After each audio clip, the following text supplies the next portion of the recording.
예, 안녕하세요. 네, 여전히 법원에서 실시간 방송할 준비를 해오질 않고 간단하게 셀카만 가지고 다니다가 아침에 조국이 나오는 걸 잠깐 찍었습니다.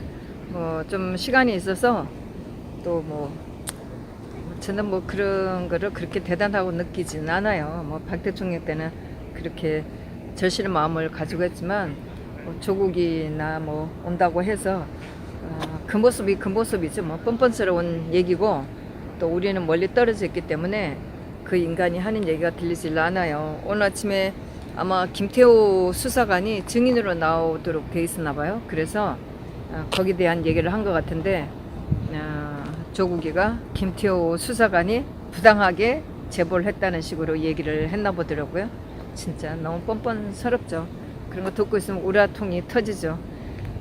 여러 사람들이 나와 있기 때문에 저까지 소리 지르는 않아요. 근데 오늘도 보니까 경찰이 열심히 우리 쪽에서 유튜브를 하시고 또 분통이 터져갖고 소리 지르는 분을 체증이 왜 필요한지 모르겠어요.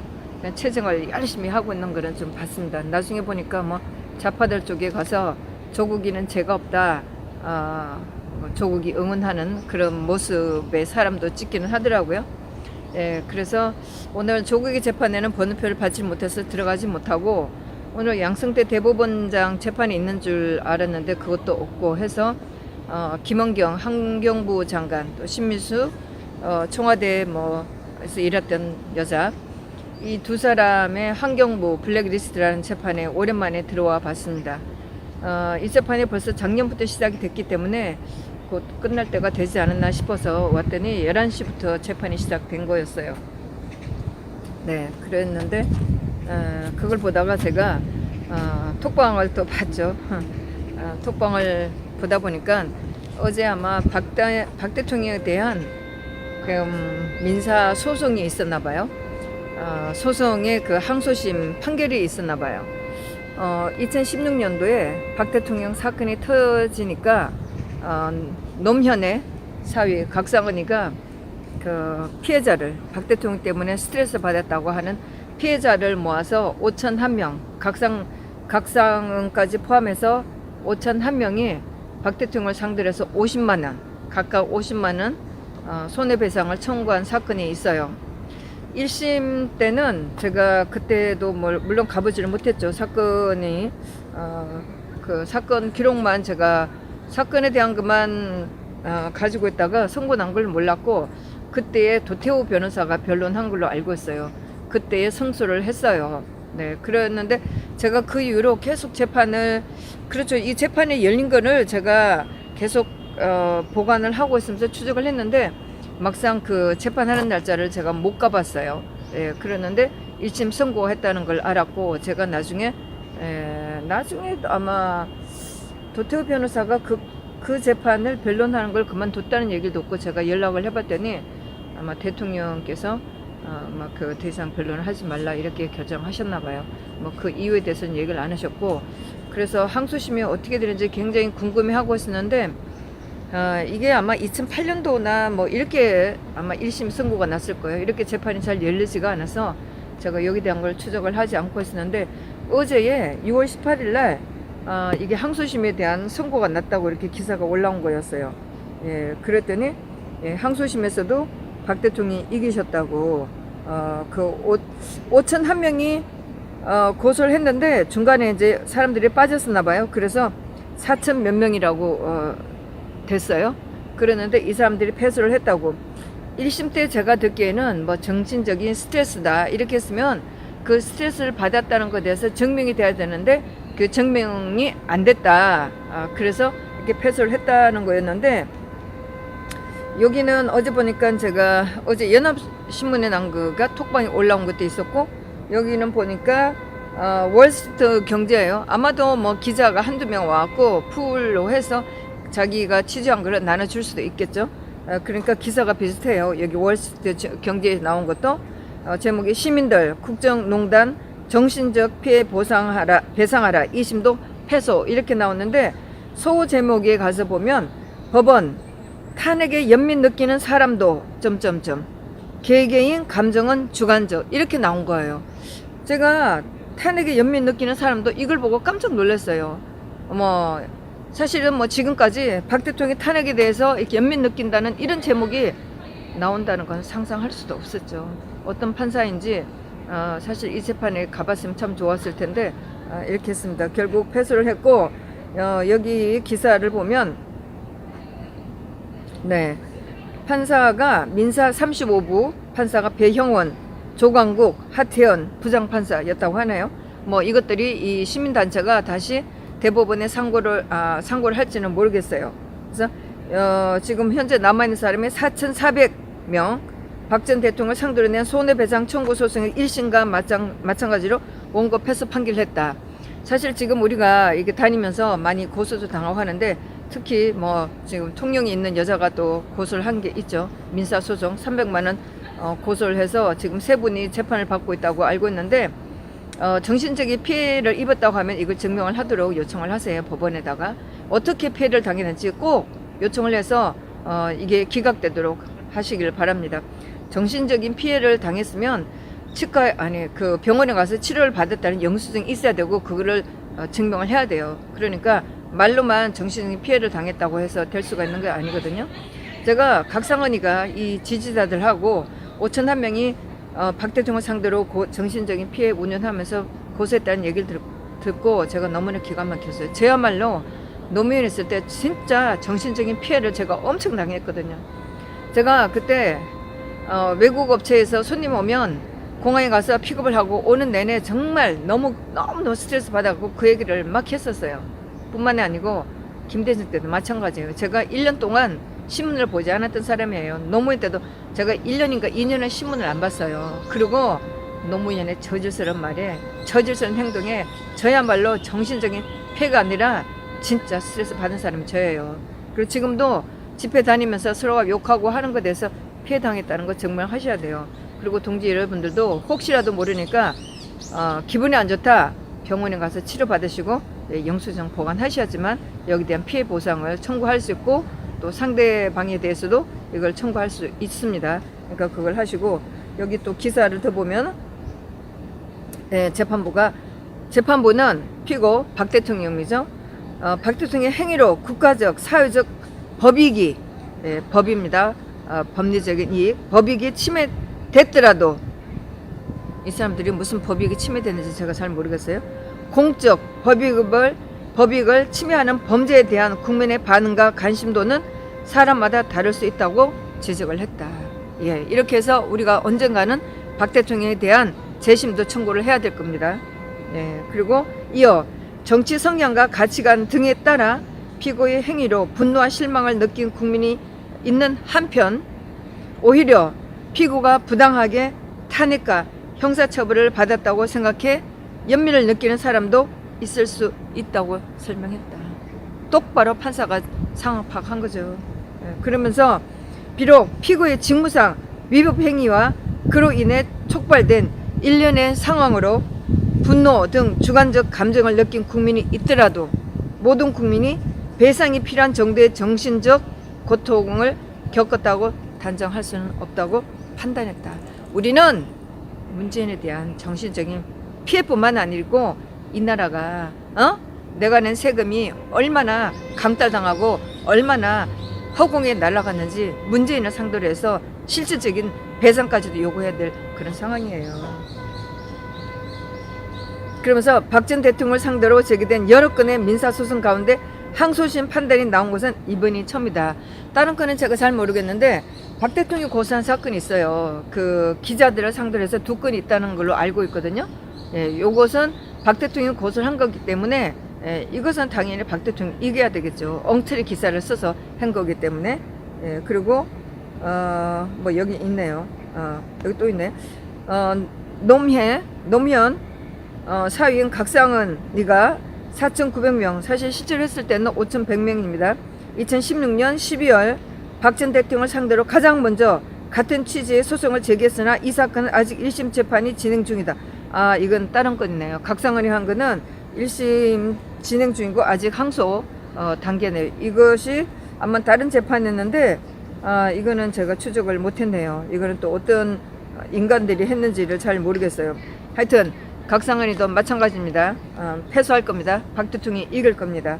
이렇게 있었고, 제가 그래서 시간이 남아서 환경부 블랙리스트 재판에 들어갔는데, 오늘 그 환경부 에서 일한 직원이 나와서 증언을 했어요. 네, 이 사람이 당시에 아마 환경부 그 김은경이랑 같이 일했을 때 운영 지원과장 뭐 부서가 여러 개 있는데 하여튼 그 중에 하나겠죠. 그러면서 환경부 장관이 2017년 7월 5일 날 취임을 하고 환경부 산하에 기관이 굉장히 많아요.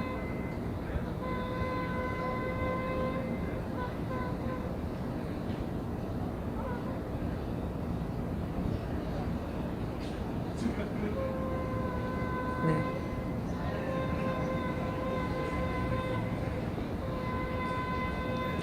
환경부 산하에 산하 공공기관이 한국환경공단, 국립공원관리공단, 예, 수도권 매립지 관리공사, 한국환경산업기술원, 국립생태원, 국립낙동강 생물자원과, 한국상하수도협회, 환경보전협회, 수자원공사, 예, 이렇게 있죠. 그 국립공원관리공단, 이 사람은 그 부산에 있는 어떤 국밥집 사장이 됐다는 거잖아요. 등산 열심히 다니고 문재인이 열심히 지지해줬다는 거에서 자격이 안 되는 사람을 했다는 아주 코미디 같은 얘기도 있었죠. 이렇게 했는데 제가 그 환경부 장관 재판에 초기에는 몇 번 들어갔었어요. 예, 그랬는데 그때도 다 나왔고, 환경부 장관이 청와대 들어가서 이 산하기관에 있는 기관장이나 상임감사를 내쫓고 문재인의 측근들로 다 집어넣으려고 했던 그런 일이었거든요. 그래서 오늘도 보면은 산하기관 임원교체 BH 블루하우스 청와대죠. BH 협의 결과 이렇게 하면서 2017년 7월 20일 운영위원회 문건 이런 것도 PT를 보여주고 했는데 2017년도에 임기가 끝나는 사람들을 위주로 해서 일단은 제가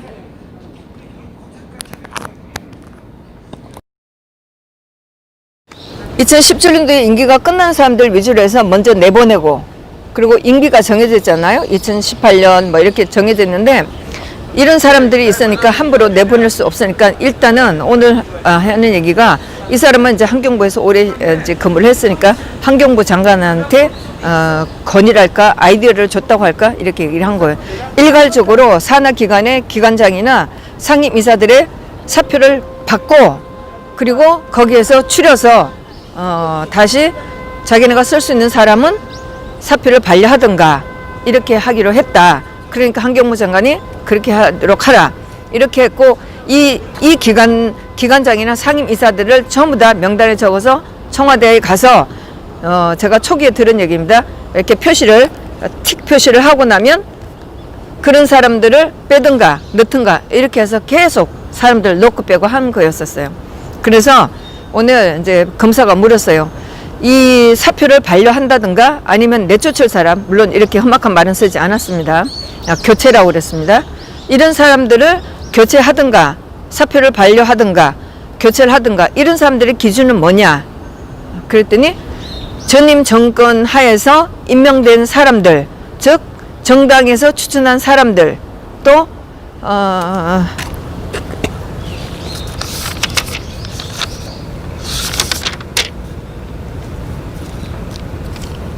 네, 정당 출신이라든가 청와대 추천자라든가 이런 사람들 위주로 내쫓고 문재인 밑에 있는 사람들을 교체를 하겠다는 그런 거였었어요. 임기고 뭐고 법이고 뭐고 전부 다 필요 없다는 겁니다. 이따위를 해놓고 제가 이걸 들으면서 그러면 노태강, 진재수 이 사람들 교체된 건 뭐죠? 진재수는 아니고 노태강이나 박관층이나 유재용 문체부 장관이 박 대통령을 얼마나 씹었고 재판이 나와서 증언까지 했잖아요. 대통령이 직권남용을 해서 직원을 바꿔쳤다. 제가 그때 얘기 들으면서 야, 대통령이 돼갖고 그러면 직원 하나 못 바꾸냐? 청와대 들락날 하면 직원 하나 못 바꾸냐? 제가 그렇게 했었거든요. 그런데 대통령이 강요를 했다는 둥, 직권남용했다는 둥, 이렇게 사람 바꿨다고 해가면서 실제로 박 대통령이 한 것도 아닌데, 에? 그리고 민주당에 간 그 간신배 조홍천이가 그 조사를 해서 노태강 이 사람이 그 대통령이 지시한 거 제대로 일 안 했었잖아요. 그래서 조사해 보니까 이 사람들이 업무를 제대로 안 했다. 그래서 이 사람들은 업무를 안 해서 교체를 해야 된다. 이렇게 건의를 올라온 거 보고 조치를 취한 건데 대통령이 내쫓았다고 얼마나 개지를 했냐고요. 그랬는데 환경부 산하 노란자위잖아요. 아주 놀고 먹는 자리 아니겠어요? 환경부 밑에 있는 이런 자리 기관이 많으니까 여기다 사람을 다 집어넣은 거예요. 기관장이나 밑에 산하 상임이사들 자리가 얼마나 많아요. 그러니까 문재인한테 아본 인간들을 넣어주기가 얼마나 좋아요. 거기 넣어주겠다고 했는데 그 임기고 뭐고 상관없이 다 이렇게 했다는 거 아니에요. 예? 근데 오늘 나온 사람은 자기가 청와대에 물론 이 리스트를 들고 왔다 갔다 했지만은 환경부 장관한테 청와대 갔다 왔을 때마다 다 보고를 했다. 그리고 장관이 지시하는 대로 자기는 했다. 이렇게 얘기하는 거죠. 제가 한편으로 이 얘기를 들으면서 그래? 그러면 아니 담당자가 저렇게 했다고 그러면 이건 뭐지? 그리고 환경부 장관이 이거 빼주나? 청와대에서 시켰으니까 환경부 장관이 한 거고 오늘도 그 얘기가 나왔어요. 청와대에 다 지시대로 한 거다. 뭐 장관이라고 별 수 있나요? 어쨌든 청와대에서 이 오늘 담당이 오늘 증인에 나온 사람은 청와대에 갔다가 얘기가 나오면 환경부 장관한테 보고를 했고 그러면 뭐 환경부 장관도 청와대 지시니까 그대로 한 거고 또 오늘 들은 사람은 환경부 장관이 뭐 그런 대로 하라고 하니까 한 거고 과연 이럴 때 누가 벌을 받을지 모르겠어요. 네. 이렇게 해서 환경부 장관은 청와대 지시니까 나는 권한이 없었다 이렇게 하면서 빼주려고 하는 건지 뭐 저것들은 완전히 개판으로 재판하니까 이런 생각을 했는데 과연 누가 벌을 받을지 청와대로 가면은 여기 지시를 낸 이라든가 누군가 있겠죠. 아니면 위에 문재인이라든가 누군가 있겠죠. 예, 오늘 이런 재판을 받습니다. 예, 오후에 김수봉 나라봉 단장님하고 할 일이 있어서 거기로 갈 예정이기 때문에 오후 재판은 더 이상 보지 않겠습니다. 오늘 재판은 11시에 됐지만 검사가 3시간 동안 신문을 하겠다 이렇게 하고 변호인 측에서도 자기네들도 뭐 좀 우물우물 하긴 했어요. 제가 듣지 못했는데 뭐 그 정도를 하겠다 이렇게 얘기를 했습니다. 네, 그래서 오늘은 환경부 장관 재판에 들어가 봤는데 여전히 재판이었었고 사실 저도 하면서 환경부 장관 그때에 송인근 그 좌파 판사가 하면서 장관이 청와대에 왔다 갔다 해도 장관이 이 문건을 작성했다는 건 없지 않냐 이렇게 해갖고 제가 그날 정말 너무나 어처구니 없었었죠. 그런데 오늘 정의를 나와서 장관이 시킨 대로 했고 청와대에 갔다 와서도 보고를 했고 나는 지시대로 했다 이런 얘기가 나왔습니다. 네, 앞으로 제가 또 시간이 되면 가끔 들어가서 보도록 할 것이고 사실 날짜를 잘 추려봐서 결심 때나 선고 때는 필히 가봐야 합니다. 예, 이렇게 잠깐 오늘 재판에 대한 한심하고 분통 터지는 이런 재판을 받습니다. 네, 감사합니다.